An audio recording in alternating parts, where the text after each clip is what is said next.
Lorsqu'une mélodie discrète fredonnée par une femme de chambre rencontre la solitude d'un héritier milliardaire, une connexion interdite naît. Mais dans un monde de pouvoir, de secrets et de contrôle, l'amour peut-il survivre à la fracture? Le soleil matinal filtrait à travers les hautes fenêtres du domaine Beaumont, révélant chaque grain de poussière sur les sols de marbre. Maëlys Dubois rajusta son uniforme gris simple et prit une profonde inspiration. C'était son premier jour en tant que femme de chambre logée dans l'une des demeures les plus prestigieuses de la région de Bordeaux, et elle ne pouvait se permettre aucune erreur. « Rappelle-toi, ce travail, c'est une question de survie, pas de rêve », se murmura-t-elle. À 24 ans, Maëlys avait déjà appris de dures leçons sur la confiance et la déception.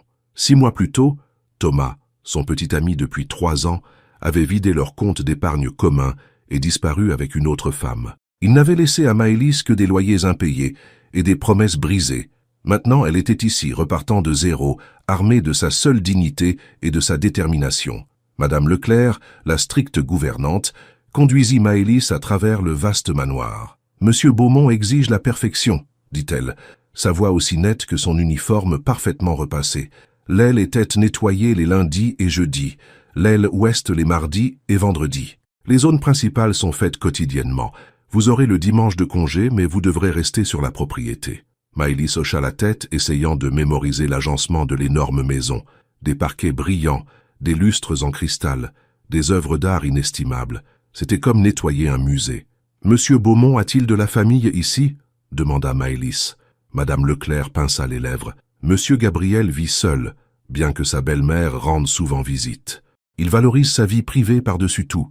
N'oubliez pas cela. » Maëlys comprit la règle tacite, être invisible.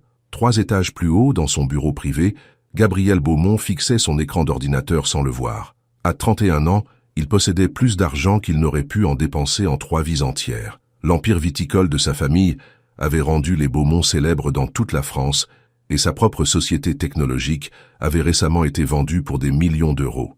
Pourtant, quelque chose manquait.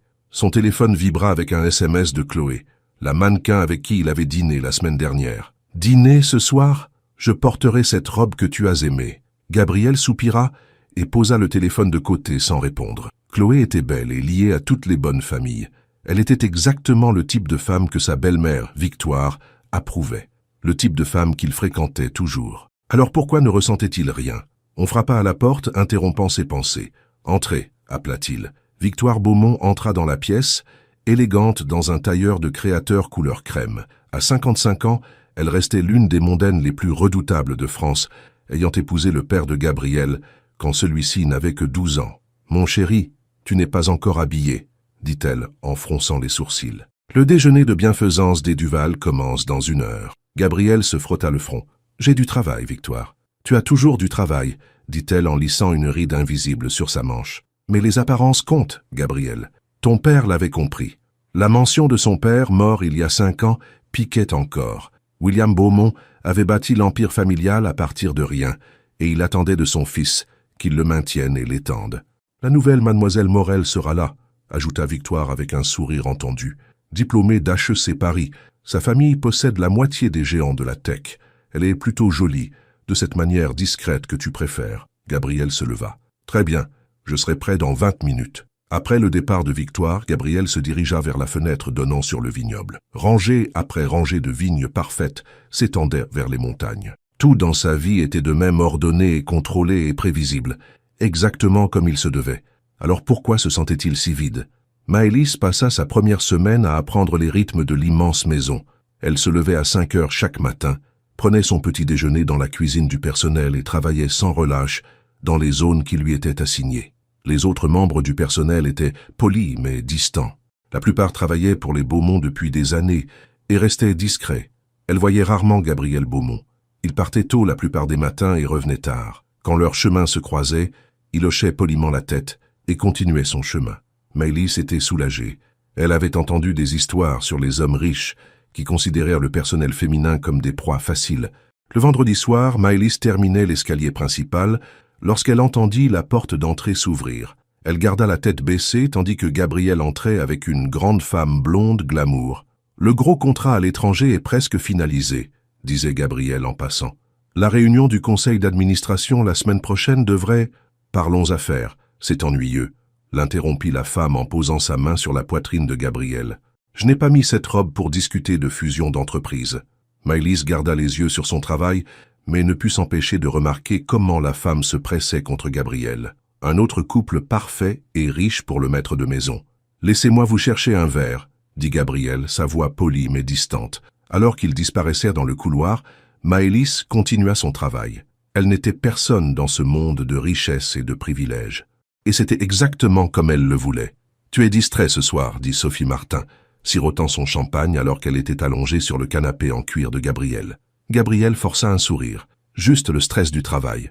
Sophie était la 4e femme que Victoire lui avait présentée au cours du mois dernier. Fille d'un milliardaire de la tech, diplômée de Sciences Po, un pédigré parfait pour un Beaumont. « Votre maison est magnifique », dit Sophie. « Bien que je la redécorerais si c'était la mienne, tout ce bois foncé est tellement traditionnel. » Gabriel sentit une légère irritation. La maison avait été conçue par sa mère avant sa mort, quand Gabriel avait 10 ans. « J'aime le traditionnel. » Sophie sourit avec indulgence. « Bien sûr, mon chéri. » Plus tard, après le départ de Sophie, Gabriel erra sans but dans la maison silencieuse. Il était plus de minuit, et le personnel devait dormir dans ses quartiers. Il se retrouva dans la bibliothèque, sa pièce préférée. Des bibliothèques du sol au plafond, l'odeur du cuir et du vieux papier. Ici, au moins, il pouvait respirer. Il se versa un whisky et s'installa dans le vieux fauteuil de son père. Demain apporterait plus de réunions, plus d'obligations sociales, plus des efforts d'entremise de Victoire. Est-ce tout ce qu'il y a ? Se demanda-t-il. 2 semaines après le début de son nouveau travail, Maëlys avait trouvé sa routine.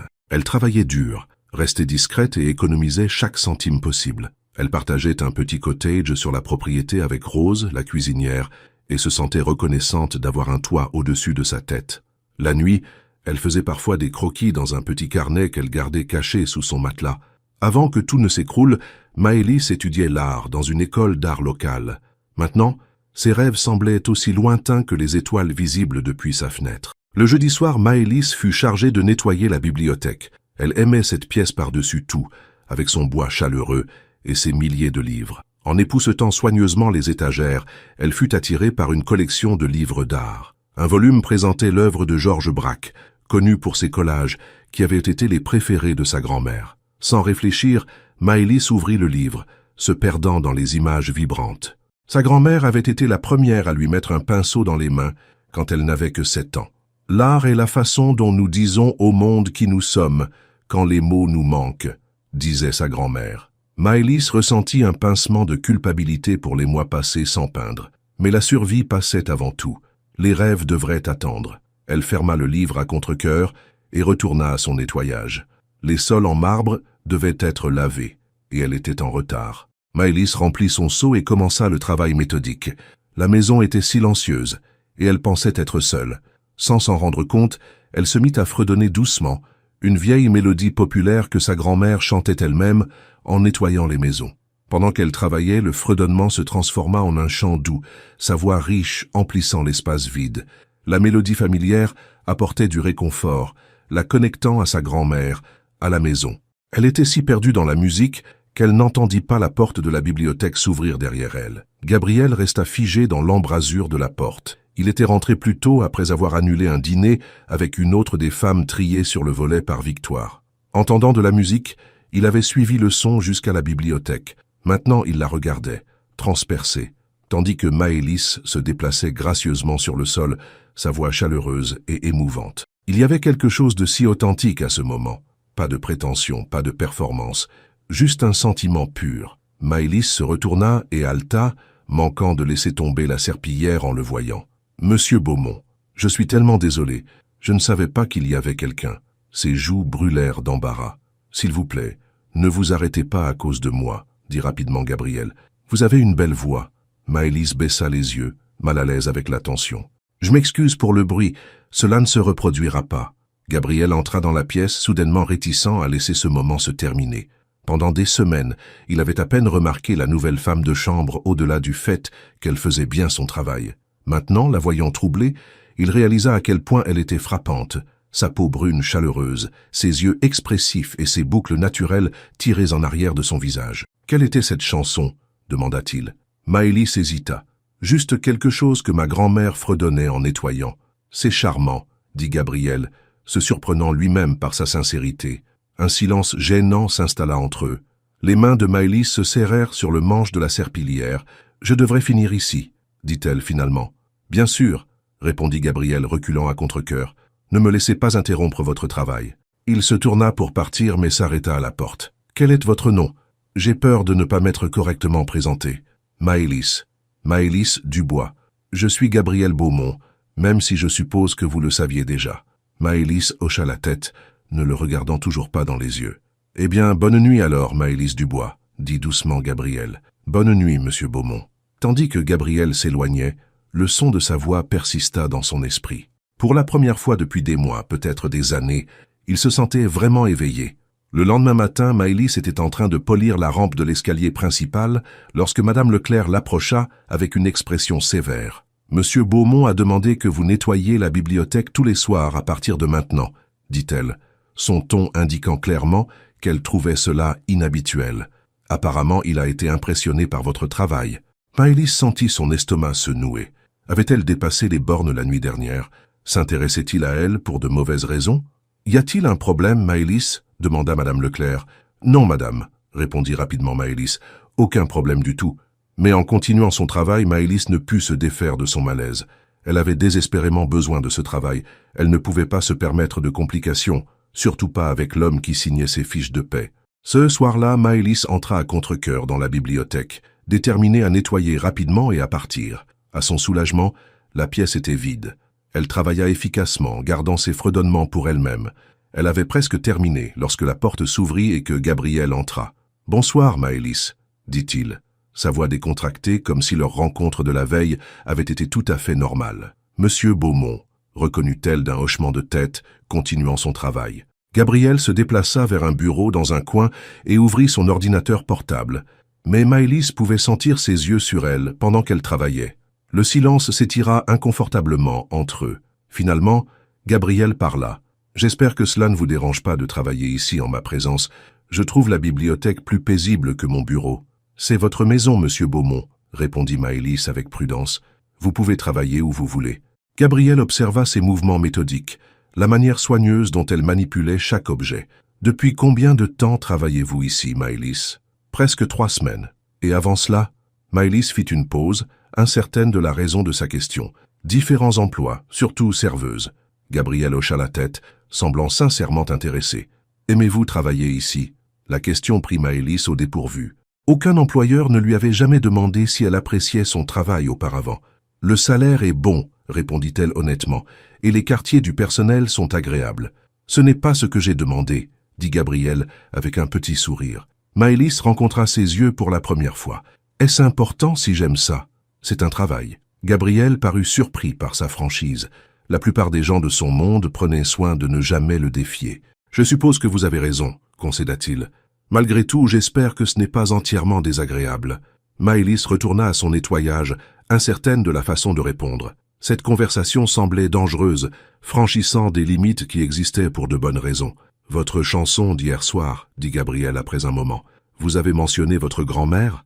Malgré ses réserves, Maëlys se retrouva à répondre. « Oui, elle m'a élevé après la mort de mes parents. Elle a nettoyé des maisons pendant 40 ans. Elle vous a appris à chanter en travaillant. » Un petit sourire effleura les lèvres de Maëlys au souvenir. Elle disait que ça faisait passer le temps et maintenait le moral. Elle avait une chanson pour tout. Gabriel se pencha en arrière dans son fauteuil, la regardant. Ma mère aussi chantait dans la maison, avant sa mort. La vulnérabilité inattendue dans sa voix fit lever les yeux à Maëlys. Pendant un instant, il n'était plus l'employeur millionnaire, mais juste un homme se souvenant de quelqu'un qu'il avait perdu. « Je suis désolé, » dit-elle doucement. Gabriel hocha la tête, puis sembla se reprendre d'en avoir trop partagé. Il se redressa et revint à son ordinateur portable. « Ne me laissez pas vous empêcher de travailler. » Maëlys termina de nettoyer en silence, consciente que quelque chose avait changé entre eux. Alors qu'elle se préparait à partir, Gabriel parla de nouveau. « Maëlys ?» Elle se tourna à la porte. « Oui, monsieur Beaumont? Serait-il possible que je travaille ici demain soir aussi ?» Maëlys hésita, chaque instinct la mettant en garde de garder ses distances. Mais il y avait eu quelque chose dans ses yeux, non pas un sentiment de droit ou un intérêt prédateur, mais une véritable solitude, qui résonnait avec la sienne. « C'est votre maison, monsieur Beaumont », répéta-t-elle, mais cette fois avec un petit sourire. « Bonne nuit ». En retournant à ses quartiers, Maëlys tenta d'ignorer le battement dans son estomac. Gabrielle Beaumont vivait dans un monde différent, un monde où des gens comme elle étaient invisibles, sauf quand on en avait besoin. Elle ne pouvait pas se permettre d'oublier cela, peu importe à quel point il lui avait semblé humain ce soir. Dans sa bibliothèque, Gabrielle resta assis devant son écran d'ordinateur longtemps après le départ de Maëlys.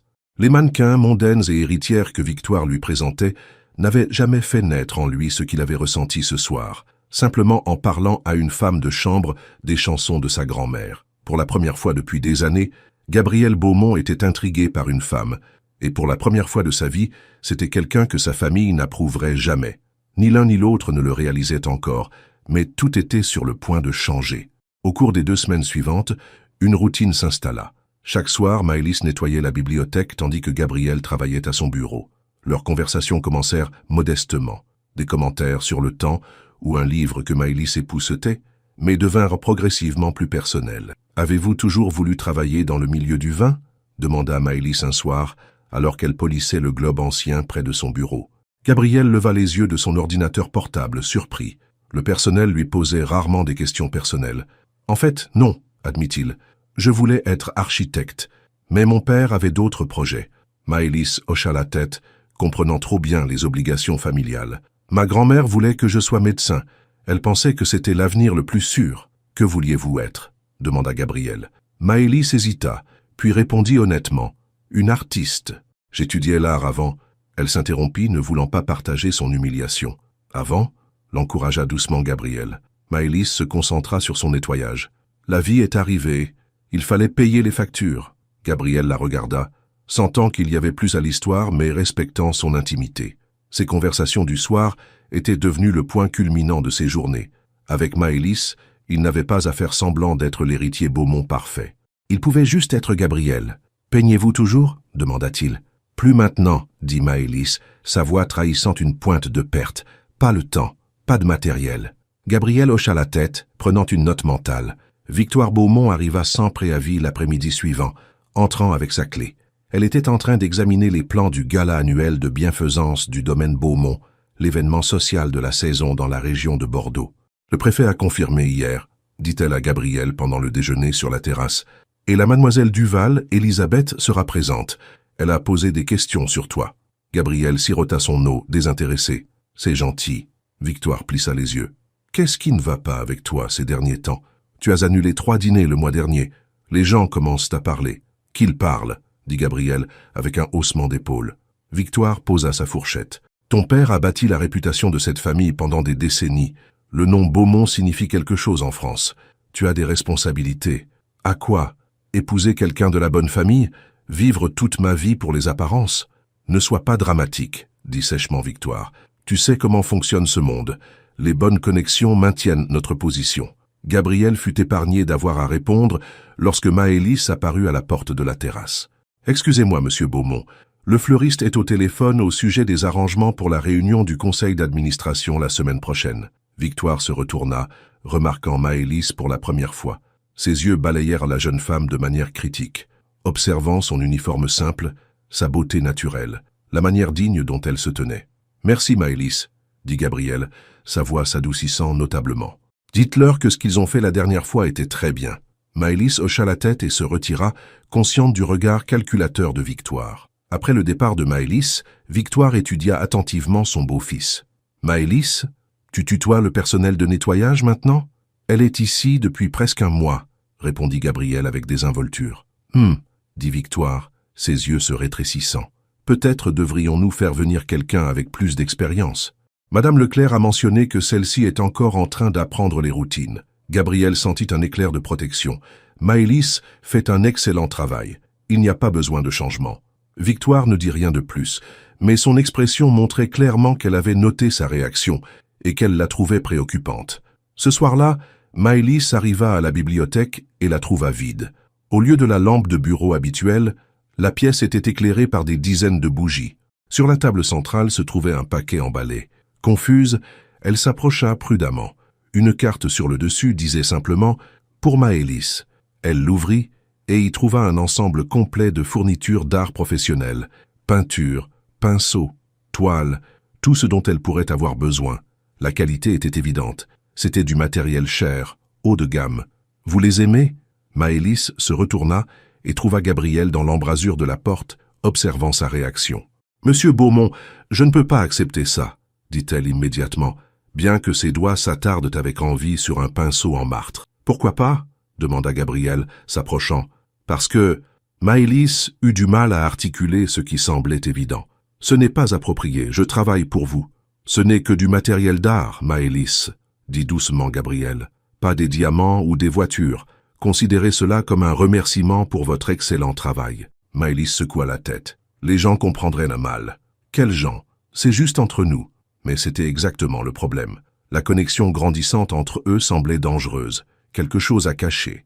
Et les choses cachées menaient souvent à des problèmes. « Pourquoi faites-vous ça ?» demanda Maëlys. Gabriel hésita puis répondit honnêtement. « Parce que quand vous avez mentionné avoir abandonné votre art, vous aviez l'air triste. Et je n'aime pas vous voir triste. » La simple admission plana dans l'air entre eux. Maëlys savait qu'elle devrait refuser fermement, maintenir les limites professionnelles, se protéger d'un chagrin inévitable. Au lieu de cela, elle toucha un tube de peinture bleu cobalt, sa couleur préférée. « Merci », murmura-t-elle, « mais je ne peux pas les garder dans mes quartiers. Il n'y a pas de place. Et Rose me poserait des questions. » Gabriel sourit, ravi qu'elle ne rejette pas complètement son cadeau. « Utilisez la maison d'amis. Personne n'y va jamais. Ce peut être votre atelier. » Maëlys leva les yeux vers lui, cherchant sur son visage des arrière-pensées. Mais tout ce qu'elle vit était une gentillesse sincère. « Pourquoi êtes-vous si gentil avec moi ?» demanda-t-elle directement. Gabriel s'approcha. « Parce que vous êtes la seule personne dans cette maison, peut-être dans ma vie en ce moment, qui me voit comme un simple homme, pas comme un Beaumont. » L'air entre eux était chargé de sentiments tacites. Maëlys était intensément consciente de leur proximité, de la facilité avec laquelle elle pourrait tendre la main et le toucher. Au lieu de cela, elle fit un pas en arrière. « Je devrais commencer le nettoyage. » Gabriel hocha la tête, acceptant sa retraite. « La clé de la maison d'amis sera sur votre plateau de petit déjeuner demain. » Après son départ, Maëlys fixa les fournitures d'art, déchirées entre le désir et la prudence. Elle était venue au domaine de la Rochelière pour reconstruire sa vie, pas pour la compliquer davantage. Pourtant, pour la première fois depuis des mois, elle sentit un frémissement de son ancienne passion revenir, le besoin de créer, de s'exprimer par la couleur et la forme. Elle remballa soigneusement le paquet, décidant d'y réfléchir toute la nuit. Le lendemain matin, comme promis, une petite clé apparut à côté de sa tasse de café. Maëlle la glissa dans sa poche, toujours incertaine si l'accepter était sage. Après avoir terminé ses tâches matinales, la curiosité l'emporta. Pendant sa pause déjeuner, Maëlle se rendit à la maison d'amis, un charmant pavillon isolé du bâtiment principal, surplombant un petit étang. À l'intérieur, elle découvrit un espace lumineux et aéré, avec de grandes fenêtres offrant une lumière naturelle parfaite. Le matériel d'artiste avait été disposé sur une table, accompagné d'un mot. Créer quelque chose de beau. G. Malgré ses réserves, l'excitation bouillonnait en elle. Elle toucha les pinceaux, ouvrit quelques tubes de peinture, et avant qu'elle ne s'en rende compte, 1 heure s'était écoulée. Elle dut se précipiter pour reprendre ses fonctions, mais se promit d'y retourner. Ce soir-là, à la bibliothèque, Grégoire remarqua la petite tache de peinture bleue qu'elle avait manquée sur son poignet. Il sourit mais ne dit rien. Pendant la semaine qui suivit, Maëlle adopta une nouvelle routine. Elle effectuait son travail efficacement, puis passait chaque instant libre à peindre dans la maison d'amis. La joie qu'elle s'était refusée si longtemps refit surface en trombe. Elle commença par de petits paysages, des vues des vignobles et des jardins. Mais de plus en plus, ses peintures représentaient une silhouette masculine solitaire, grande, aux épaules solides et toujours de dos par rapport au spectateur. Elle se disait que ce n'était pas Grégoire, mais elle savait qu'elle se mentait. Grégoire, quant à lui, se trouvait des excuses pour être là où Maëlle travaillait. Il n'avait jamais ressenti cela auparavant, attiré par quelqu'un non pas pour son statut ou son apparence, mais pour la paix qu'il ressentait en sa présence. Un après-midi, il vint à la maison d'amis, frappant légèrement avant d'entrer. Maëlle dissimula rapidement sa toile, une peinture d'un homme debout seul parmi les rangées de vignes. « Désolé de vous interrompre », dit Grégoire, remarquant son geste protecteur. « Je voulais juste voir comment vous vous en sortiez avec le matériel. »« C'est merveilleux », admit Maëlle. « Je n'avais pas réalisé à quel point cela me manquait. Grégoire fit le tour de la pièce, examinant les peintures qu'elle avait laissées visibles. Elles sont vraiment bonnes, Maëlle. Vous avez un véritable talent. Maëlle rougit de plaisir à ce compliment. Ma grand-mère disait toujours que j'avais un don.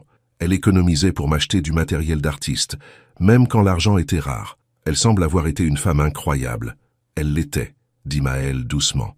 Elle m'a élevé après le décès de mes parents, travaillant parfois 2 emplois. Jamais elle ne s'est plainte. Grégoire s'assit sur un tabouret, sincèrement intéressé. Que lui est-il arrivé? Un cancer, il y a 3 ans, dit Maëlle, la douleur traversant son visage. J'ai abandonné mes études pour m'occuper d'elle. J'ai utilisé toutes mes économies pour les frais médicaux. Après son départ, j'ai essayé de retourner à l'université, mais elle s'interrompit, ne voulant pas mentionner la trahison de Damien. Mais Grégoire relança doucement. Maëlle soupira. Mon petit ami de l'époque, nous avions un compte joint. Un jour, il l'a vidé et a disparu, m'a laissé sans rien. L'expression de Grégoire s'assombrit de colère pour elle. Je suis désolé que cela vous soit arrivé. Maëlle haussa les épaules, essayant de paraître plus forte qu'elle ne l'était. Leçon de vie apprise. Ne pas faire confiance trop facilement. Est-ce pour cela que vous étiez réticente à accepter le matériel d'artiste? Demanda Grégoire. Vous ne faites pas confiance à mes intentions? Maëlle le regarda droit dans les yeux. Pourquoi quelqu'un comme vous s'intéresserait-il à quelqu'un comme moi, à moins de vouloir quelque chose? La question directe resta suspendue entre eux. Grégoire se leva et se rapprocha d'elle. Qu'entendez-vous par « quelqu'un comme moi » ? Riche, puissant, habitué à obtenir tout ce que vous voulez. Grégoire secoua la tête. Vous vous trompez complètement sur moi, Maëlle. J'ai passé ma vie entière à vivre selon les attentes des autres, celles de mon père, de Victoire, de la société. Jusqu'à récemment, je ne les avais même jamais remises en question. Qu'est-ce qui a changé? Demanda Maëlle. Grégoire la regarda intensément. J'ai entendu quelqu'un chanter en nettoyant mon sol. Quelqu'un de vrai dans un monde de faux semblants. Le cœur de Maëlle s'emballa à ces mots et à la façon dont il la regardait. Une partie d'elle voulait se jeter dans ses bras. La partie plus sage d'elle-même savait que cela ne mènerait qu'à la déception. Monsieur de la Rochelière, s'il vous plaît, quand nous sommes seuls, appelez-moi Grégoire. Grégoire, dit-elle, le nom sonnant l'intime sur sa langue. Quoi que ce soit entre nous, cela ne peut aller nulle part. Vous le savez. Pourquoi pas? La défia-t-il. Parce que je suis la femme de chambre et vous êtes, fit-elle un geste vague, un de la Rochelière. Des mondes différents. Peut-être suis-je fatigué de mon monde, dit Grégoire doucement. Avant que Maëlle ne puisse répondre, son alarme de téléphone sonna. Je dois y retourner, Madame Dubois va me chercher. Grégoire s'écarta, la laissant passer. Maëlle? Elle s'arrêta à la porte. Me montrerez-vous vos peintures un jour? Toutes?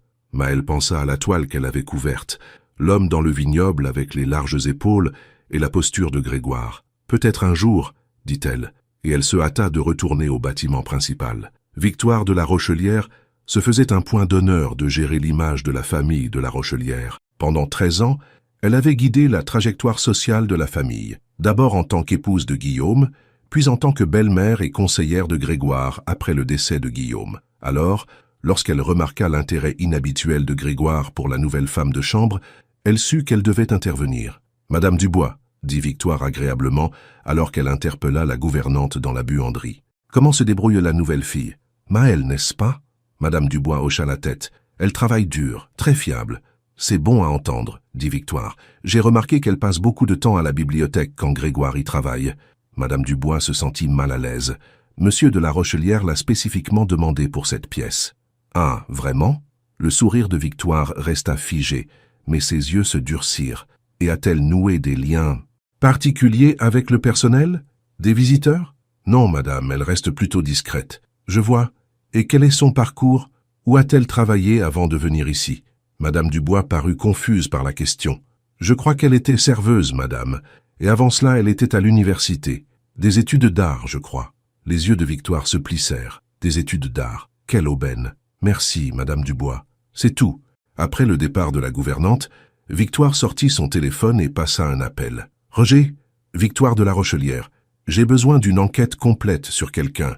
Le gala annuel de bienfaisance du domaine de la Rochelière n'était plus qu'à quelques jours. Le bâtiment principal bourdonnait d'activités. Fleuristes, traiteurs, décorateurs, tous travaillant sous la supervision exigeante de Victoire. Maëlle et les autres membres du personnel de maison étaient plus occupés que jamais, nettoyant et préparant l'arrivée des 200 invités attendus. L'événement récoltait des fonds pour des œuvres caritatives locales pour l'enfance, mais était tout aussi important en tant qu'étalage du prestige de la famille de La Rochelière. Maël était en train de polir l'argenterie dans la salle à manger quand Victoire entra. « Vous devez être Maël », dit Victoire avec un sourire bien rodé. « Je ne crois pas que nous ayons été correctement présentés.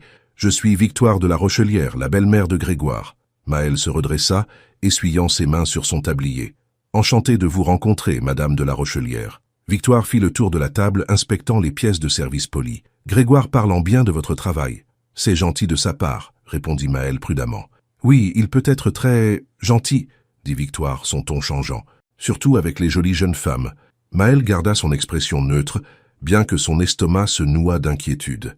Victoire prit une cuillère de service en argent, l'examinant de près. « Vous savez, vous n'êtes pas la première, ma chère. Je vous demande pardon ? La première femme de chambre à laquelle Grégoire s'est intéressé, » clarifia Victoire, en reposant la cuillère. « Il y a eu une fille l'année dernière, Anaïs, je crois. Il lui a aussi fait des cadeaux.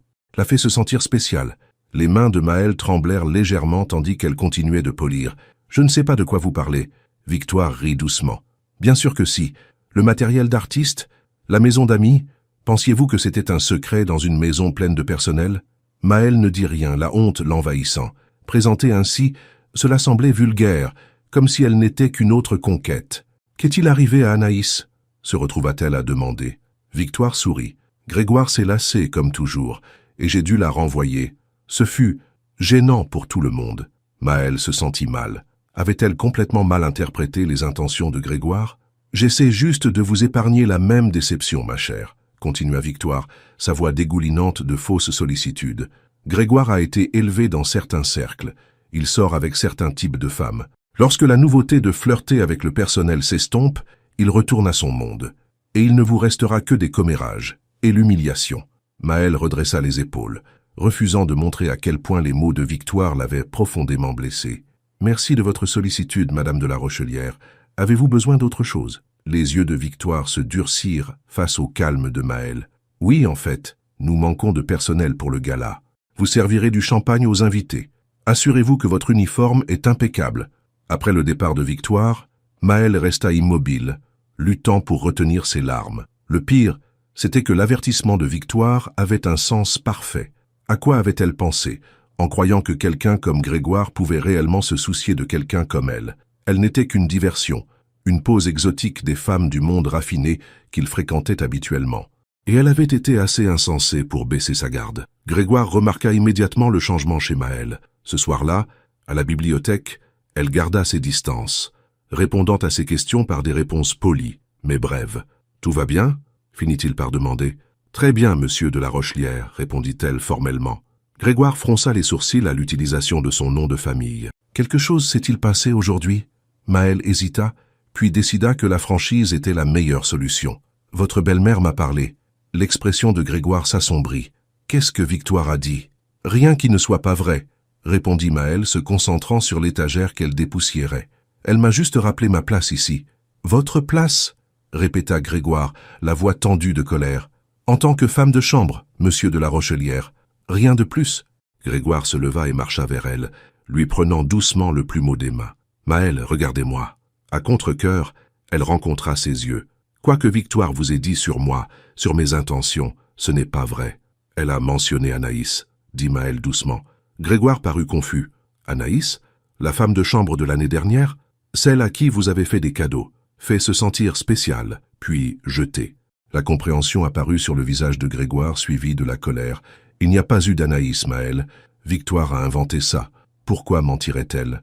Pour protéger le nom de La Rochelière, » dit Grégoire amèrement. « Pour me maintenir sur le chemin qu'elle et mon père ont tracé, pour m'empêcher de... » Il s'arrêta brusquement. « De quoi ?» demanda Maël. Les yeux de Grégoire s'adoucirent, alors qu'il la regardait. « De tomber amoureux de quelqu'un qui me fait remettre en question tout ce que je croyais désirer. » Le cœur de Maël s'emballa à ces mots. « Grégoire, s'il vous plaît, ne quoi ? Ne pas être honnête. Pour la première fois depuis des années, je me sens vivant quand je suis avec vous, Maël. Vous me défiez. Vous voyez au-delà du nom de La Rochelière qui je suis réellement. Et qui est-ce ? Murmura Maël. Quelqu'un qui a dormi debout pendant toute sa vie, dit Grégoire en lui prenant la main. Jusqu'à présent. Maël voulait désespérément le croire, mais les mots de Victoire avaient semé des graines de doute. Votre belle-mère a raison sur une chose. Nous venons de mondes différents. Ça m'est égal. Vous, peut-être. Mais tout le monde s'en souciera, dit Maël de manière réaliste. Les gens comme moi ne finissent pas avec des gens comme vous, sauf dans les contes de fées. Kios, peut-être est-il temps d'écrire une nouvelle histoire, dit Grégoire doucement. Il se pencha plus près, et un instant, Maël pensa qu'il allait l'embrasser. Une partie d'elle en avait envie, tandis qu'une autre mettait en garde contre les conséquences. La porte de la bibliothèque s'ouvrit soudainement, et ils s'écartèrent brusquement. Madame Dubois se tenait dans l'embrasure de la porte, son expression indéchiffrable. « Excusez-moi, monsieur de la Rochelière. Votre belle-mère vous cherche. Quelque chose à propos du plan de table pour le gala. »« Merci, madame Dubois, » dit Grégoire, sa voix stable malgré l'interruption. « Dites-lui que j'arrive. » Après le départ de madame Dubois, un silence gênant s'installa entre eux. « Je devrais y aller, » dit Maël finalement. Grégoire hocha la tête à contre-cœur. « Maël, à propos du gala ce week-end, je sais, je servirai le champagne. Votre belle-mère me l'a déjà dit. Ce n'est pas... » Comment ça, Grégoire? Mais Maël quittait déjà la pièce, le cœur battant la chamade et ses pensées en plein désarroi. La nuit précédant le gala, Maël ne put dormir. Elle quitta discrètement les quartiers du personnel et se dirigea vers la maison d'amis. Peindre la calmait toujours. Elle travailla toute la nuit, versant ses sentiments confus sur la toile.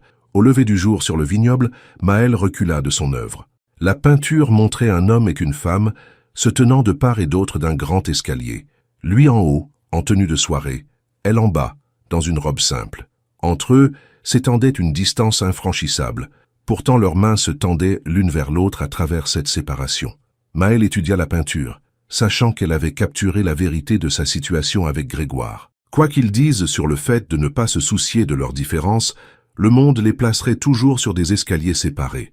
Les mots de sa grand-mère lui revinrent. « Si un homme te regarde et essaie de te cacher, ma chérie, il n'est pas fier, il est juste cupide. Laisse quelqu'un t'aimer à bras ouverts, à la lumière. » Grégoire de la Rochelière l'aimerait-il un jour à bras ouverts à la lumière? Ou serait-elle toujours la femme en bas de l'escalier, cachée, secrète, pas assez bien pour être reconnue publiquement? Alors que le soleil du matin illuminait sa toile, Maël prit une décision. Elle garderait ses distances avec Grégoire, se concentrer sur son travail, économiser de l'argent, trouver finalement un autre poste et avancer dans sa vie. Peu importe à quel point il était difficile de renoncer aux liens qu'ils avaient à trouver, certaines séparations étaient simplement trop vastes pour être franchies. Ce que Maël ne savait pas, c'est que Grégoire avait pris sa propre décision, une décision qui allait tout changer lors du gala de demain. Le matin du gala annuel de bienfaisance du domaine de la Rochelière arriva avec un temps parfait, un ciel bleu clair et une douce brise qui portait le parfum des roses à travers le domaine. À midi, une armée d'ouvriers avait transformé la pelouse arrière en un pays des merveilles de tentes blanches, de lustres en cristal et d'arrangements de fleurs fraîches sur chaque table. Maël était levée depuis l'aube, aidant aux dernières préparations. Elle portait l'uniforme formel noir et blanc que Victoire avait choisi pour le personnel de service, impeccable, professionnel, et conçu pour les rendre aussi invisibles que possible aux yeux des riches invités. Rappelez-vous, approchez toujours par la gauche, ne laissez jamais un plateau se vider de plus de moitié, et absolument aucune conversation avec les invités, à moins qu'ils ne vous adressent la parole en premier. Madame Dubois instruisit le personnel, alors qu'ils s'alignaient pour l'inspection. Maël hocha la tête, écoutant à peine. Son esprit était sur Grégoire. Elle ne l'avait pas vu depuis leur moment interrompu à la bibliothèque, et elle s'était convaincue que c'était mieux ainsi. Aujourd'hui serait assez difficile sans la confusion de ses sentiments pour lui. « Maël, vous vous occuperez du côté ouest de la tente principale, » continua Madame Dubois. « Restez près de l'entrée pendant la première heure, puis déplacez-vous vers la scène pendant les discours. »« Oui, madame, » répondit Maël automatiquement. Alors que le personnel se dispersait à leur poste, Rose tira Maël à part. « Ça va ?» demanda la cuisinière. « Vous semblez dans la lune. » Maël força un sourire. « Juste fatigué. La semaine a été chargée. » Rose parut peu convaincue. « Cela a-t-il quelque chose à voir avec monsieur de la Rochelière? Le reste du personnel a remarqué la fréquence de vos présences à la bibliothèque quand il travaille. » Maël sentit son visage rougir. « Ce n'est pas ça. Il préfère juste une cohérence dans le programme de nettoyage. » Dit Rose avec scepticisme. « Eh bien, faites attention aujourd'hui. Madame de la Rochelière vous surveille comme le lait sur le feu. »« Merci pour l'avertissement, » dit Maël, son malaise grandissant. À l'étage, dans la suite principale, Grégoire ajusta sa cravate devant le miroir. Le costume gris anthracite avait été fait sur mesure par un grand couturier parisien, La montre à son poignet valait plus que ce que la plupart des gens gagnaient en un an. Le parfait héritier de la Rochelière, prêt à jouer son rôle dans la mascarade familiale. Sauf qu'aujourd'hui, pour la première fois, il n'avait aucune intention de suivre le script. Son téléphone vibra avec un message de Victoire. Le préfet vient d'arriver. Éléonore de la Martinière vous demande. Ne soyez pas en retard. Grégoire rangea son téléphone sans répondre. Victoire lui avait forcé la main avec Éléonore depuis des mois, le parfait parti mondain avec son diplôme d'une grande école et ses connexions familiales issues de la vieille noblesse. Un léger coup à la porte interrompit ses pensées. « Entrez », appela-t-il, s'attendant à Victoire. Au lieu de cela, maître Antoine Leclerc, vieil ami et avocat de son père, entra dans la pièce. À 70 ans, Antoine avait vu la famille de la Rochelière traverser ses meilleurs et ses pires moments. « Vous ressemblez à votre père dans ce costume », dit Antoine, sa voix empreinte d'affection. « Il serait fier de vous, aujourd'hui. » Grégoire n'en était pas si sûr. Guillaume de la Rochelière avait été obsédé par l'héritage et les apparences. Ce que Grégoire planifiait l'aurait probablement horrifié. « Merci d'être venu tôt, Antoine, » dit Grégoire, désignant une chaise. « J'ai besoin de votre aide pour quelque chose d'important. »« Bien sûr, » répondit Antoine, prenant place. « Qu'avez-vous en tête ?» Grégoire prit une profonde inspiration. « J'ai besoin d'apporter des modifications à la fiducie de la Rochelière. Aujourd'hui. » Antoine haussa les sourcils. « La fiducie que votre père a établie, celle que Victoire aide à gérer jusqu'à vos 35 ans, c'est bien celle-là, » confirma Grégoire. « J'ai revu les termes. Je peux apporter des modifications avec votre signature en tant qu'administrateur de la fiducie. » Antoine étudia Grégoire attentivement. « Puis-je demander la raison de cette urgence soudaine ?» Grégoire regarda par la fenêtre les préparatifs du gala en contrebas. « Je suis fatigué de vivre ma vie selon les règles de mon père et les manipulations de Victoire. Il est temps que je fasse mes propres choix.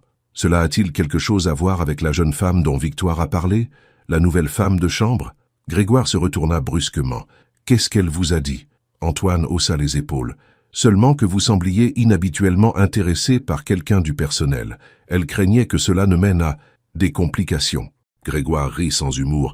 Bien sûr qu'elle l'était. Dieu nous garde qu'un de la Rochelière tombe amoureux de quelqu'un sans la bonne ascendance. Est-ce ce qui se passe? Vous avez des sentiments pour cette femme? Elle s'appelle Maëlle, dit Grégoire fermement.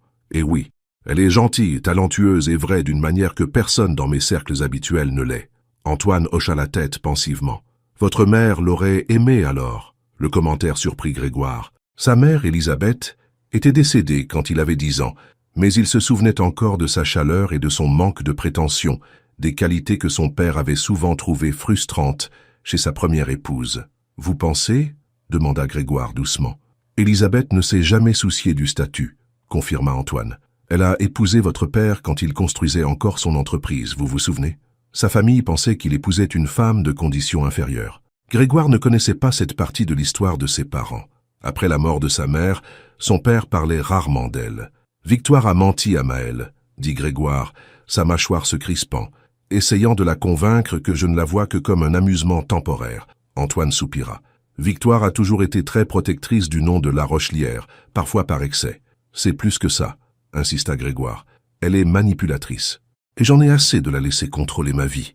Antoine étudia Grégoire un long moment, puis hocha la tête. Quelle modification aviez-vous en tête pour la fiducie? À 6 heures, le gala battait son plein. 200 membres de la haute société se mêlaient sous les tentes blanches, sirotant les meilleurs vins du domaine de la Rochelière et enchérissant sur des articles de luxe pour la charité. Maëlle se déplaçait efficacement dans la foule avec son plateau de flûte de champagne, gardant les yeux baissés et son expression neutre. Elle avait aperçu Grégoire de l'autre côté de la tente, entouré d'invités importants, l'air ravageur dans son costume de soirée. Plusieurs fois, elle avait senti son regard sur elle, mais elle avait soigneusement évité de croiser le sien. La résolution de la nuit dernière tenait toujours. Elle devait protéger son cœur et son emploi. Victoire de la Rochelière était dans son élément, glissant à travers la foule dans une robe de grand couturier, faisant des présentations et s'assurant que l'événement reflétait parfaitement l'image de la famille. À ses côtés marchait une jeune femme superbe, aux cheveux blonds lisses et au sourire confiant. « Grégoire, chéri, vous voilà !» appela Victoire, s'approchant de l'endroit où Grégoire se tenait avec le préfet. « Vous vous souvenez d'Éléonore de la Martinière ?» Grégoire serra poliment la main de la jeune femme. « Bien sûr, heureux de vous revoir, Éléonore. Je parlais justement à Éléonore de vos projets d'expansion pour le vignoble, » continua Victoire avec aisance. Elle s'y connaît plutôt bien en placement viticole. HEC Paris, expliqua Elisabeth avec un sourire étudié. Mon projet de fin d'études portait sur le marché des grands crus. Grégoire hocha la tête, son attention déjà ailleurs. De l'autre côté du chapiteau, il voyait Maëlle servir le champagne, ses mouvements gracieux attirant son regard, malgré la foule entre eux. « Voudriez-vous m'excuser un instant ?» dit-il, s'éloignant de la présentation soigneusement orchestrée de Victoire. Le sourire de Victoire se crispa, mais elle ne pouvait s'y opposer devant leurs invités. Elle regarda avec une inquiétude croissante Grégoire se diriger vers Maëlle. Maëlle vit Grégoire approcher et tourna rapidement dans la direction opposée, se faufilant entre des groupes d'invités rieurs. Elle n'était pas prête à lui faire face. Pas ici, pas maintenant. Elle se glissa dans un chapiteau plus petit où étaient exposés les lots de la vente aux enchères, momentanément libre de la foule. Prenant une profonde inspiration, elle réajusta les verres sur son plateau et se prépara à reprendre ses fonctions. « Vous me fuyez !» Maëlle se retourna et trouva Grégoire debout juste à l'entrée du chapiteau, son expression mêlant détermination et incertitude. « Je suis en service, monsieur de Montaigne, » dit-elle formellement, consciente qu'il pourrait être observé. « De nouveau, monsieur de Montaigne ?» demanda Grégoire en s'approchant. « C'est approprié, » insista Maëlle, bien que son cœur s'accélérât à sa proximité. « Maëlle, nous devons parler de ce qui s'est passé. »« Rien ne s'est passé, » l'interrompit-elle. « Et rien ne devrait se passer, vous le savez. » Grégoire secoua la tête. « C'est Victoire qui parle, pas vous. C'est la réalité qui parle, » rétorqua Maëlle. « Regardez autour de vous, Grégoire. C'est votre monde. » Elle désigna les lots de luxe mis aux enchères, des séjours exotiques, des bijoux de créateurs, des vins rares. « Je n'ai pas ma place ici. Moi non plus, la plupart du temps, » dit doucement Grégoire. Avant que Maëlle ne puisse répondre, une femme entra dans le chapiteau, la blonde qui accompagnait Victoire. De près, Maëlle vit qu'elle était sublime, vêtue avec une élégance coûteuse, impeccablement apprêtée, exactement le genre de femme qui devait accompagner Grégoire de Montaigne. « Te voilà !» dit la femme à Grégoire sur un ton de reproche badin. Victoire a dit que les discours allaient commencer. Elle jeta un regard curieux à Maëlle, observant son uniforme de service et son plateau de champagne. « Elisabeth de Valois !» se présenta-t-elle avec une confiance désinvolte. « Je ne crois pas que nous nous soyons rencontrés. Voici Maëlle Dubois, » dit Grégoire avant que Maëlle ne puisse répondre. « Elle travaille au domaine. » Elisabeth hocha poliment la tête, la renvoyant clairement comme insignifiante. « Victoire a mentionné que vous pourriez me montrer les nouvelles parcelles de cépage après les discours. Je meurs d'envie de voir les méthodes de culture biologique que vous avez mises en œuvre. » Le contraste entre elles ne pouvait être plus frappant. Elisabeth avec son aisance naturelle et Maëlle avec son plateau de service. C'était le genre de femme que Grégoire était censé fréquenter. Celle qui avait sa place dans son monde. « Je dois retourner au travail », dit doucement Maëlle, se dirigeant vers la sortie. « Maëlle, attendez » appela Grégoire derrière elle. Mais elle était déjà partie, disparaissant dans la foule des invités. Elisabeth haussa un sourcil parfaitement dessiné. « J'ai interrompu quelque chose ?» Grégoire soupira, frustré. « C'est compliqué. » Elisabeth étudia son visage, puis sourit avec une soudaine compréhension. « Ah, Victoire n'avait pas mentionné ce détail. »« Quel détail ?»« Que vous vous intéressiez au personnel, » dit Elisabeth, d'un ton factuel plutôt que de jugement. « Ne soyez pas si choqués. Ça arrive plus souvent qu'on ne le dit dans nos cercles. » Grégoire fronça les sourcils. « Ce n'est pas ça, Maëlle n'est pas juste. »« Grégoire, mon cher. » Victoire apparut à l'entrée du chapiteau, son sourire figé. « Tout le monde attend votre discours. » Après un dernier regard dans la direction où Maëlle était partie, Grégoire suivit sa belle-mère vers le chapiteau principal. Maëlle resta occupée, se déplaçant dans la foule avec une efficacité mécanique. Sa rencontre avec Grégoire et Elisabeth n'avait fait que renforcer ce qu'elle savait déjà. Ils vivaient dans des univers différents. Elisabeth de Valois, avec sa confiance facile et son éducation évidente, était le genre de femme qui avait sa place dans la vie de Grégoire. Maëlle était juste la femme qui faisait le ménage. La foule commença à se diriger vers la scène principale, alors que Victoire prenait le micro pour présenter le programme de la soirée. Maëlle se positionna à l'arrière, comme on le lui avait demandé, prête à servir les invités qui s'éloigneraient pour se rafraîchir. « Bienvenue, chers amis, au 30e gala annuel de bienfaisance du domaine de Montaigne, » commença Victoire, sa voix chaleureuse et polie. « Votre générosité ce soir contribuera à financer des programmes éducatifs pour les enfants défavorisés de la région de Bourgogne. » Elle continua avec son charme exercé, remerciant les sponsors et reconnaissant les invités de marque. Maëlle se retrouva à étudier Victoire. La posture parfaite, les gestes assurés, la façon dont elle imposait sa présence. Pas étonnant que le père de Grégoire l'ait épousée après le décès de sa première femme. Victoire de Montaigne était une force de la nature. Et maintenant, j'ai le plaisir de vous présenter l'homme qui a porté l'héritage de Montaigne vers de nouveaux sommets, mon beau-fils, Grégoire de Montaigne. Des applaudissements emplirent le chapiteau alors que Grégoire montait sur scène. Il avait tout l'air de l'héritier accompli, beau, confiant, né dans le privilège. « Merci, Victoire », commença-t-il, ajustant le micro. « Et merci à tous de soutenir la cause de ce soir. » Maël regarda depuis l'ombre, s'accordant un dernier moment pour l'admirer, avant de se résigner à mettre ses sentiments de côté pour de bon. Pendant 30 ans, le nom de Montaigne a été associé à la tradition, à l'excellence et au maintien des plus hauts standards, poursuivit Grégoire, sa voix forte et claire. Victoire rayonnait sur le côté de la scène, la matriarche fière. « Mais ce soir, je veux parler de changement, » dit Grégoire. Son ton changea, son sourire vacilla légèrement. « Mon père a bâti ce domaine sur la conviction que le nom de Montaigne devait représenter quelque chose d'exclusif, accessible uniquement à l'élite qui pouvait se le permettre, » poursuivit Grégoire. Il privilégiait le statut et les relations avant tout. L'auditoire s'agita avec malaise. Ce n'était pas le discours habituel de gala sur la charité et la communauté. Pendant des années, j'ai suivi cette voie sans poser de questions, admit Grégoire. J'ai fréquenté les bonnes femmes, participé aux bonnes réceptions, dit les bonnes choses. Maël se figea, son plateau de champagne oublié dans ses mains, tandis qu'elle écoutait. Mais récemment, j'ai été forcé de me demander ce qui importe réellement, dit Grégoire, ses yeux parcourant la foule. Est-ce le cercle social dans lequel nous évoluons, les noms de famille que nous portons? Ou est-ce quelque chose de plus fondamental, comme l'authenticité, la gentillesse et le courage d'être soi-même, quelles que soient les circonstances? Victoire ne souriait plus. Elle s'avança comme pour intervenir, mais Grégoire continua avant qu'elle ne puisse atteindre le micro. Il y a 3 mois, une femme est venue travailler au domaine de Montaigne. Elle avait toutes les raisons d'être amère envers la vie. Elle avait été trahie, avait perdu ses économies et avait dû renoncer à ses rêves pour survivre. Le cœur de Maël battit la chamade alors qu'elle réalisait qu'il parlait d'elle. Les invités commencèrent à regarder autour d'eux avec curiosité. Au lieu de l'amertume, elle a apporté dignité et grâce à tout ce qu'elle faisait, continua Grégoire, sa voix devenant plus passionnée. Elle m'a rappelé ce que signifie trouver la joie dans les choses simples, comme les chansons que votre grand-mère vous a enseignées, ou la nuance parfaite de bleu dans un tableau. Des murmures parcoururent la foule. Le visage de Victoire était devenu pâle de colère et de choc. Pendant des semaines, j'ai regardé cette femme remarquable douter de sa propre valeur, parce que des gens comme nous, il désigna la foule fortunée, avons créé un monde qui mesure la valeur par les comptes en banque et les arbres généalogiques, plutôt que par le caractère. Maël voulait disparaître, fuir le chapiteau et se cacher. Tous les regards semblaient se tourner vers elle, la seule membre du personnel restait figée au lieu de travailler. « Ce soir cela change », déclara Grégoire. « Du moins pour moi. » Il descendit de la scène et commença à marcher à travers la foule. Les gens s'écartèrent devant lui, murmurant de confusion et de curiosité.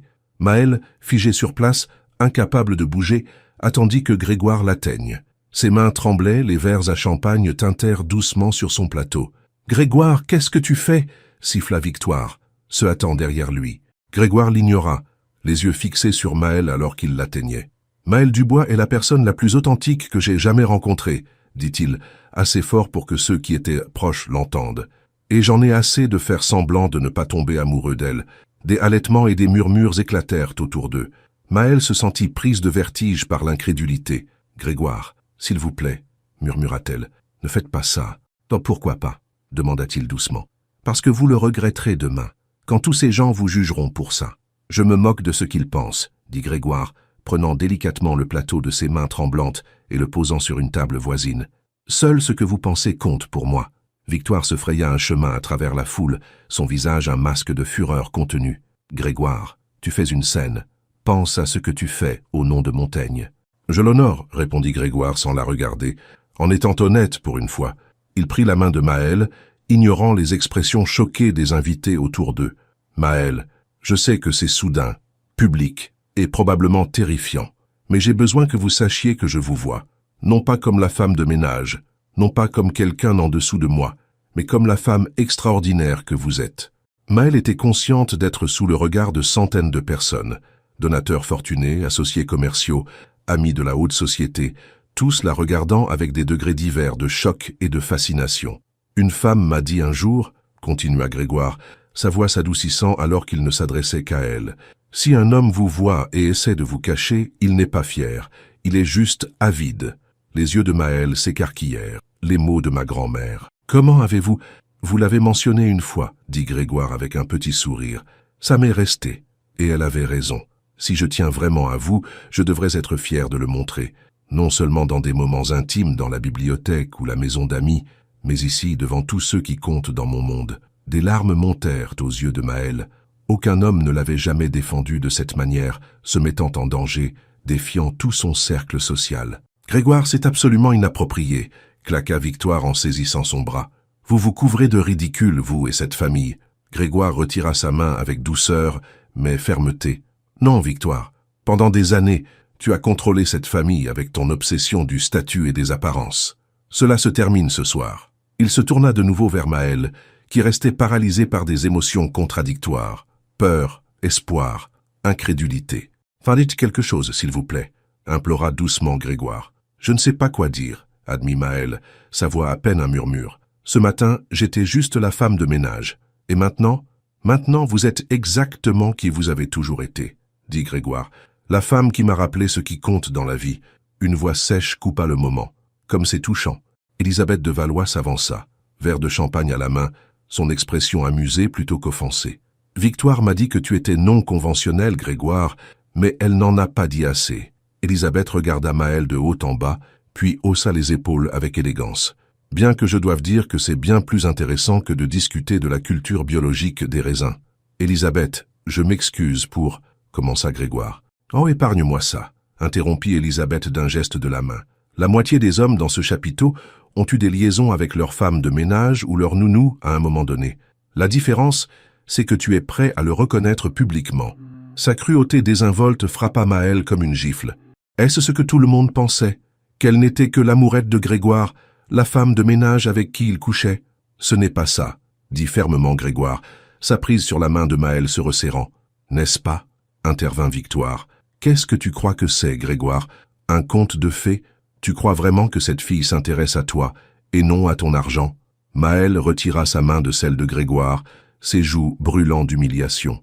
C'était exactement ce qu'elle avait craint, être perçue comme une chasseuse de fortune, une opportuniste. « Je dois y aller », murmura-t-elle, reculant. « Maëlle, attendez !» Grégoire tendit la main vers elle. « Laisse-la partir, Grégoire », dit froidement Victoire. Ce petit drame a assez duré. Mais Grégoire n'écoutait plus Victoire. Ses yeux étaient fixés sur Maëlle, implorant silencieusement. « Je n'ai jamais demandé rien de tout cela », dit Maëlle assez fort pour que ceux qui étaient proches l'entendent. « Je n'ai jamais voulu votre argent ou votre charité. Je voulais juste faire mon travail et être traité avec respect. » Elle regarda autour d'elle les visages qui la fixaient, les riches, les privilégiés, les puissants, tous la regardant comme si elle faisait partie du divertissement de la soirée. « Maëlle, s'il vous plaît, » dit doucement Grégoire, « ne partez pas comme ça. » Maëlle croisa son regard une dernière fois. « Votre belle-mère a raison sur une chose. Nous venons de mondes différents, Grégoire, et peut-être que certaines fosses sont trop profondes pour être traversées. » Sur ce, elle tourna les talons et s'éloigna rapidement à travers la foule, qui s'écarta silencieusement pour la laisser passer. Grégoire commença à la suivre, mais Henri Mercier apparut à ses côtés, posant une main restrictive sur son bras. « Laisse-la respirer un peu », conseilla doucement l'homme plus âgé. « C'est beaucoup à digérer pour n'importe qui. » Grégoire regarda impuissant Maëlle disparaître du chapiteau. Autour de lui, les invités firent semblant de reprendre leur conversation, mais le mal était fait. Sa déclaration publique avait créé exactement la scène que Maëlle avait redoutée, transformant leur lien privé en matière à ragot pour l'élite française. Victoire s'approcha, son expression glaciale. « J'espère que tu es satisfait du spectacle que tu as créé. Le préfet s'en va. La Fondation Duval reconsidère son don. Tout ça parce que tu n'as pas pu te contrôler à cause d'une femme de ménage. Elle s'appelle Maëlle, dit Grégoire à travers des dents serrées. Et ce n'est pas fini, Victoire. » Victoire haussa un sourcil. « Ah bon? Qu'est-ce que tu comptes faire exactement? L'épouser? Faire du personnel la prochaine Madame de Montaigne? Ton père se retournerait dans sa tombe. Mon père a épousé ma mère quand elle était institutrice de maternelle, sans un sou en poche, dit doucement Grégoire. Tu as passé des années à essayer d'effacer cette partie de l'histoire de la famille, mais Henri m'a tout dit aujourd'hui. » Le visage de Victoire pâlit légèrement. C'était différent. Élisabeth était... Quelqu'un que mon père aimait, termina Grégoire pour elle, tout comme j'aime Maëlle. Avant que Victoire ne puisse répondre, Grégoire se tourna vers la foule qui attendait. Avec le charme exercé d'un homme né dans le privilège, il s'adressa calmement à ses invités. « Mes excuses pour l'interruption, mesdames et messieurs. S'il vous plaît, profitez du reste de la soirée. La vente aux enchères se poursuivra comme prévu et votre générosité ce soir fera une réelle différence pour les enfants dans le besoin. » Alors que l'orchestre recommençait à jouer et que les conversations reprenaient prudemment, Grégoire se faufila hors du chapiteau. Il devait trouver Maëlle avant qu'il ne soit trop tard. Maëlle courut aveuglément à travers les jardins du domaine, les larmes brouillant sa vision. Elle ne s'était jamais sentie aussi humiliée, d'être ainsi le centre de l'attention, d'entendre les accusations de Victoire, de voir le jugement dans les yeux de tous. Elle atteignit les quartiers du personnel et se précipita dans sa petite chambre, reconnaissante que Rose fût encore en service au gala. Les mains tremblantes, elle tira sa valise de sous le lit et commença à y jeter ses quelques affaires. Elle ne pouvait pas rester. Pas après ce soir, pas après que tout le monde ait vu Grégoire de Montaigne déclarer ses sentiments pour elle devant l'élite française. Un léger coup à la porte la fit se figer. « Maëlle » c'était la voix de Rose. « Vous êtes là ?» Maëlle essuya rapidement ses larmes et ouvrit la porte. Rose se tenait là, son doux visage empreint d'inquiétude. « J'ai vu ce qui s'est passé », dit doucement Rose. « Tout le monde en parle. » De nouvelles larmes montèrent aux yeux de Maëlle. « Je suis tellement gênée, Rose. Je n'ai jamais voulu toute cette attention. » Rose entra, refermant la porte derrière elle. « Est-ce vrai, ce que M. de Montaigne a dit sur ses sentiments pour vous ?» Maëlle s'affaissa sur le lit. « Nous avons discuté le soir. Il m'a donné du matériel d'artiste, m'a laissé utiliser la maison d'amis pour peindre. Mais je n'aurais jamais pensé qu'il ferait quelque chose comme ça. Il doit beaucoup tenir à vous, » observa Rose en s'asseyant à côté d'elle, au point de risquer la colère de sa famille de cette manière. « Ou peut-être qu'il se rebelle juste contre sa belle-mère, » dit Maëlle amèrement, m'utilisant pour se libérer de son emprise. Rose secoua la tête. « Je travaille pour les de Montaigne depuis 15 ans, depuis que M. de Montaigne était encore à l'université. Je ne l'ai jamais vu regarder quelqu'un comme il vous regarde. » Maëlle jeta un coup d'œil à sa valise à moitié faite. « Peu importe, je ne peux pas rester ici maintenant. Tout le monde pensera que je l'ai séduit pour son argent. Alors vous fuyez, après qu'il ait tout mis en jeu pour vous ?» Présenté ainsi, cela semblait lâche, mais Maëlle ne savait pas quoi faire d'autre. « Quel choix ai-je ? Vous pourriez vous battre pour ce que vous voulez, suggéra Rose, s'il compte pour vous. » Avant que Maëlle ne puisse répondre, il y eut un autre coup, plus urgent cette fois. « Maëlle ?» La voix de Grégoire vint de derrière la porte. « S'il vous plaît, je sais que vous êtes là, nous devons parler. » Rose se leva. « Je vais vous laisser un peu d'intimité. »« Non, attendez, » commença Maëlle, mais Rose ouvrait déjà la porte. Grégoire se tenait dans le couloir, toujours dans son costume de soirée, mais avec sa cravate desserrée et ses cheveux légèrement en désordre, comme s'il avait passé ses mains dedans avec frustration. « Merci, Rose, » dit-il, tandis que la cuisinière se glissait devant lui. « Ne lui brisez pas le cœur, monsieur de Montaigne, » avertit doucement Rose avant de s'éloigner. Grégoire entra dans la petite chambre, remarquant la valise sur le lit avec alarme. « Vous partez ? Qu'attendiez-vous » demanda Maëlle d'une voix tremblante. « Après cette scène, je m'attendais à ce que vous m'écoutiez au moins avant de fuir, » dit Grégoire en refermant la porte derrière lui. La minuscule chambre du personnel parut soudain encore plus petite avec sa présence.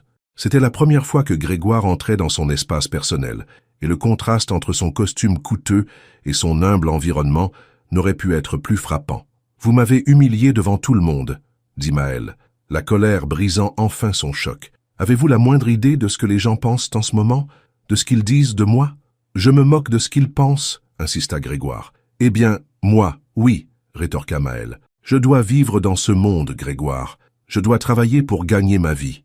Pensez-vous que quelqu'un en Bourgogne m'embauchera maintenant, la femme de ménage qui a séduit Grégoire de Montaigne ?» Grégoire sembla atterré. « Ce n'est pas ce qui s'est passé. Ce n'est pas ce que j'ai dit dehors. Peu importe ce que vous avez dit. Ce qui compte, c'est ce que les gens ont entendu. » Maëlle arpentait la petite chambre, trop agitée pour rester assise. « Votre belle-mère a parfaitement fait comprendre ce que tout le monde pense, que je suis après votre argent, que je suis une chasseuse de fortune qui... » « Victoire ne parle pas au nom de tout le monde, » interrompit Grégoire, « et elle ne parle certainement pas en mon nom. Elle n'a pas eu besoin de parler. Le regard de tout le monde en disait long. » Maëlle cessa de faire les 100 pas et lui fit directement face. « Pourquoi avez-vous fait ça, Grégoire ? Pourquoi ne pouviez-vous pas simplement laisser les choses telles qu'elles étaient ? » « Parce que je suis amoureux de vous, » dit simplement Grégoire, et j'en ai assez de faire semblant du contraire. » Les mots planèrent entre eux. Maël ne les avait jamais entendus d'un homme auparavant, pas avec une telle certitude tranquille. « Vous ne pouvez pas m'aimer, » dit-elle finalement. « Vous me connaissez à peine. »« J'en sais assez, » répliqua Grégoire. « Je sais que vous êtes gentille, même lorsque vous avez été traitée injustement. Je sais que vous êtes talentueuse, même si la vie vous a forcé à mettre vos rêves en suspens. Je sais que vous me faites me sentir plus vivant que je ne l'ai été depuis des années. » Maël secoua la tête, bouleversée. « C'est de la folie. Il y a un mois, je faisais juste votre ménage. Maintenant, vous déclarez votre amour devant la moitié de la bonne société française. Peut-être que c'est de la folie, » admit Grégoire, « mais c'est la chose la plus vraie dans ma vie en ce moment. » Il s'approcha, ses yeux sincères. « Maël, je comprends si vous êtes en colère contre la façon dont j'ai géré les choses ce soir. J'aurais dû vous prévenir, vous parler d'abord. C'était une erreur de ma part. » « Car c'était une erreur, » convint Maël, mais sa colère s'estompait déjà face à son honnêteté. « Mais s'il vous plaît, ne partez pas, » continua Grégoire. « Pas comme ça, pas sans nous donner une chance de comprendre ce que cela pourrait être. » Maël désigna impuissamment sa petite chambre. « Regardez où je vis, Grégoire. Regardez ma vie comparée à la vôtre. Comment cela pourrait-il fonctionner? »« Je n'ai pas toutes les réponses, » admit Grégoire, « mais je sais que je veux essayer.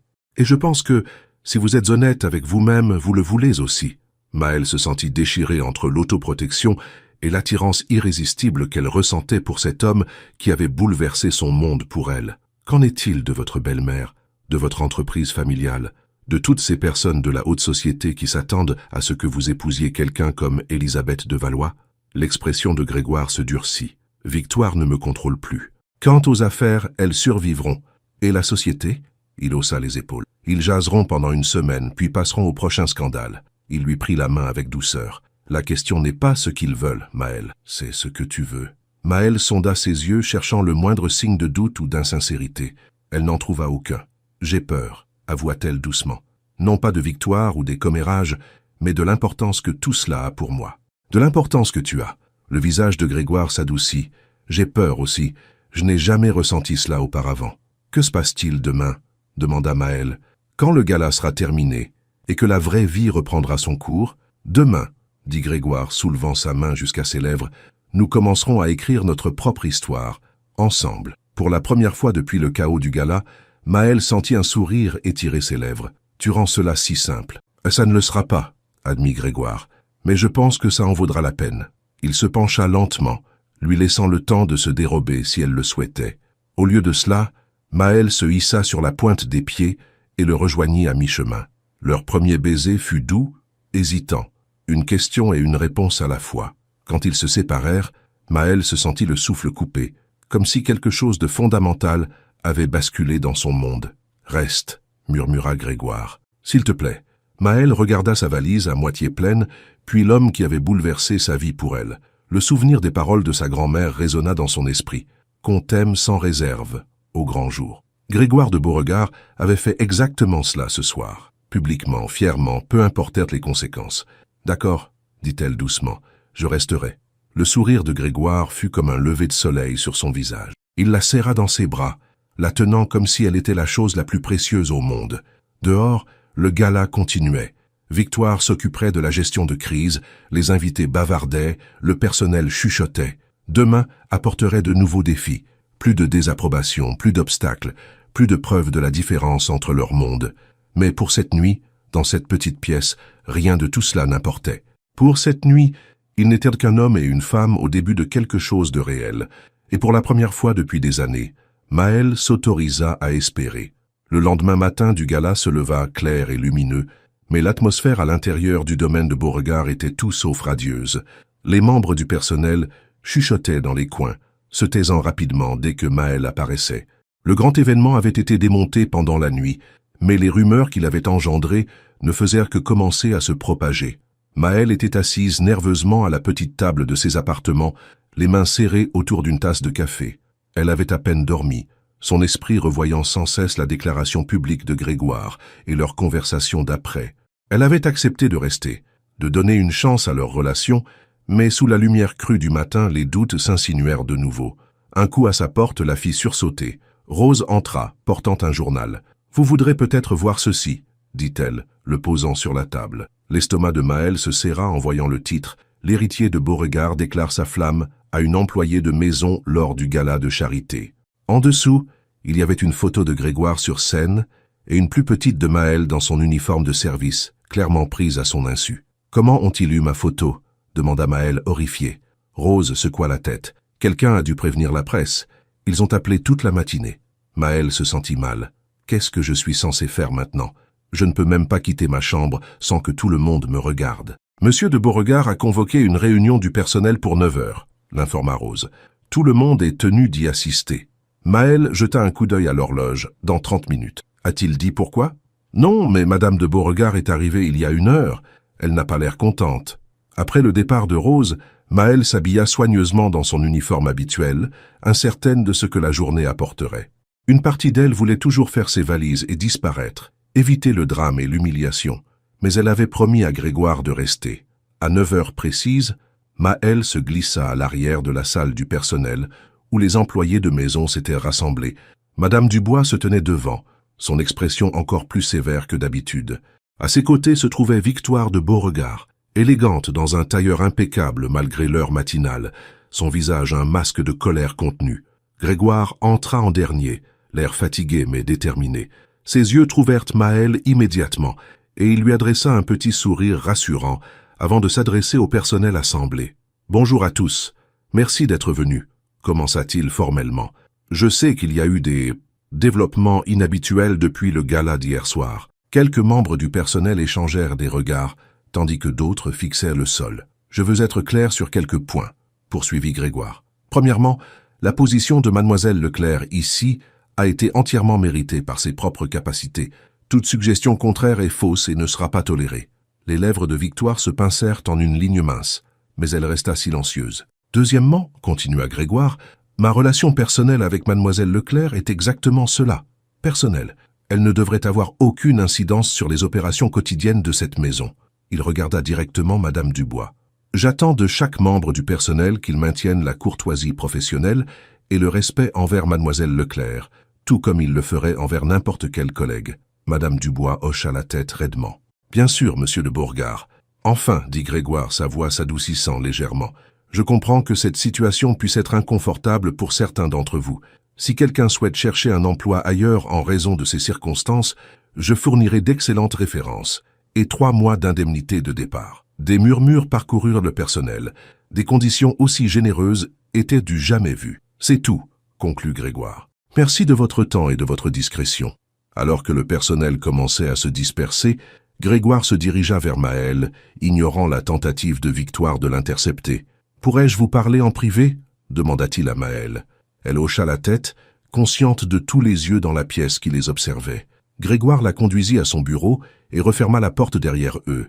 Un instant, il se contenta de la regarder, comme pour s'assurer qu'elle était bien là. « Tu as l'air fatigué, » observa Maëlle doucement. « Je n'ai pas beaucoup dormi, » admit Grégoire. « J'avais peur de me réveiller et de te trouver parti. »« J'y ai pensé, » dit Maëlle honnêtement. Grégoire hocha la tête, peu surpris. « Je ne t'aurais pas blâmé. Hier soir, c'était intense. »« C'est un mot pour le dire, » acquiesça Maëlle avec un petit sourire. « J'ai vu le journal. » Grégoire grimaça. « J'en suis désolé. Victoire est probablement derrière ça. Elle essaie de nous embarrasser tous les deux pour nous faire rompre. »« Est-ce que ça marchera ?» demanda Maëlle, ayant besoin d'entendre sa réponse. « Aucune chance, » dit Grégoire fermement. « À moins que tu aies changé d'avis ?» Maëlle prit une profonde inspiration. « Non, mais Grégoire, nous devons être réalistes. Ce ne sera pas facile. »« Les meilleures choses le sont rarement, » répondit-il, lui prenant la main. Un coup sec les interrompit, et Victoire entra sans attendre de réponse. Ses yeux se rétrécirent en voyant leurs mains jointes. « Est-ce que je dérange ?» demanda-t-elle froidement. « Oui, » répondit Grégoire, sans relâcher la main de Maëlle. « De quoi as-tu besoin, Victoire ?»« Les membres du conseil appellent.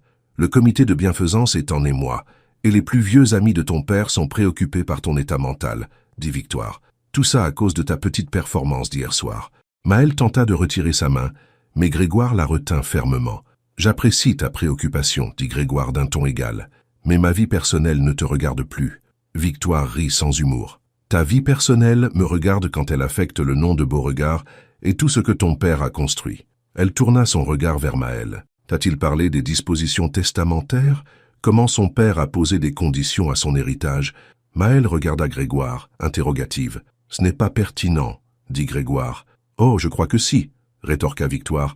Grégoire ne peut accéder à l'intégralité de son héritage qu'à 35 ans, à moins qu'il n'épouse quelqu'un que son père aurait approuvé, quelqu'un issu du bon milieu, des bons cercles. » Elle sourit finement à Maëlle. « Ce qui, ma chère, n'inclurait jamais une employée de maison, sans lien de parenté dans la haute société et avec un diplôme professionnel modeste. » Maëlle eut l'impression d'avoir été giflée. Elle retira sa main de celle de Grégoire, cette fois avec plus de force. « Est-ce vrai ?» lui demanda-t-elle. Grégoire soupira. « Techniquement, oui. Mon père a établi ces conditions dans son testament. Mais Victoire omet quelque chose d'important. C'est-à-dire, relança Maëlle. J'ai rencontré Hervé, l'avocat de mon père, hier avant le gala. J'ai modifié les termes des dispositions.